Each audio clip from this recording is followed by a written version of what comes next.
Hi, so my name is John Branton, and on May 27th of 2007, I had a liver transplant, and I'll talk a little bit about how that happened.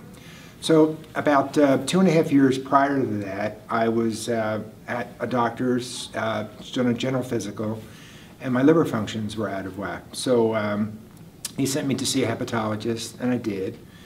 And within a couple days, I was diagnosed with end-stage liver disease. So at the time I had received this diagnosis, I didn't really feel like I was sick enough to have something that began with the words end stage, but yet I had it.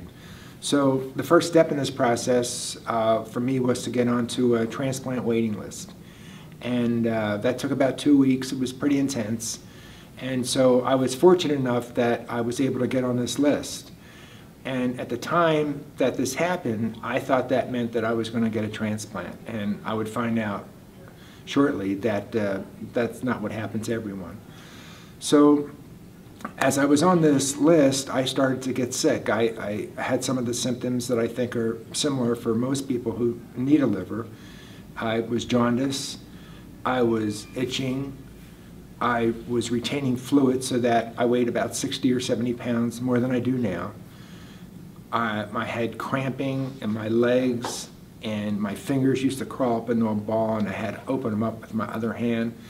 But the worst part of the disease for me is that it affected my brain in a nasty way. So on a day-to-day basis, I wasn't able to do simple math.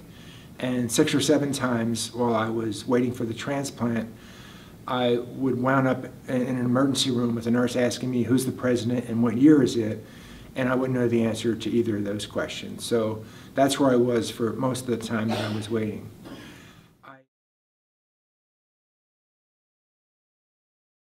So the hospital tried to console me about the fact that I was going to get another call soon, but I'm really so sad and depressed. I didn't believe any of it. But 3 or 4 days later, Patty called me back, and this time she called me at about 10 o'clock at night, and I was not to come in until 6 o'clock the next morning. And I spent this night by myself, and during the night, I really thought more about this process than I had all through this time that I've been on the waiting list, about who was my donor, where were they, why was it so long, were they, what was going on now. And so it was a long, long night for me. And I got up from surgery, and when I woke up, the nurse told me that we were going to go for a walk pretty soon. I thought she was kind of teasing me. I didn't really think that I was going to be able to, but yet she got me up and we walked up and down the corridors of the hospital. I had to spend just 5 nights in the hospital in a regular unit, and when I went home, they encouraged me to keep walking, and I did, and it's sort of become a hobby for me now. By the end of 6 months, I was able to feel like I did before I ever got sick from liver disease. So.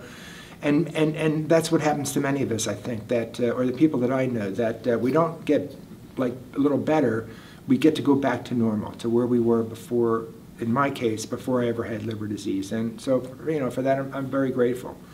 So I had a great deal of kindness that I received from the nurses. I honestly don't have one complaint about the care that I got in and outside the hospital through the nurses and/or doctors. Yeah, so I am so grateful about this gift that I've been given, and for myself and for Cynthia, who I'm here with. I never met my donor or my donor's family, and so I kind of have adopted donor families, and Cynthia is certainly one of the people that I look to as one of my adopted family members. And I know she knows that. But what I did find out soon after I was transplanted is that my donor was 74. So my liver is now 83. And when I first found that out, I was concerned that something would happen to my liver in the near future. But my doctor told me when we talked about it that livers can live to be 130 or 140 or even older. And so what my doctors tell me now is that it's unlikely that I'll die from liver disease. They told me if I keep this baby in good shape, it won't be the reason that I die. So I'm very grateful for that, and that's it.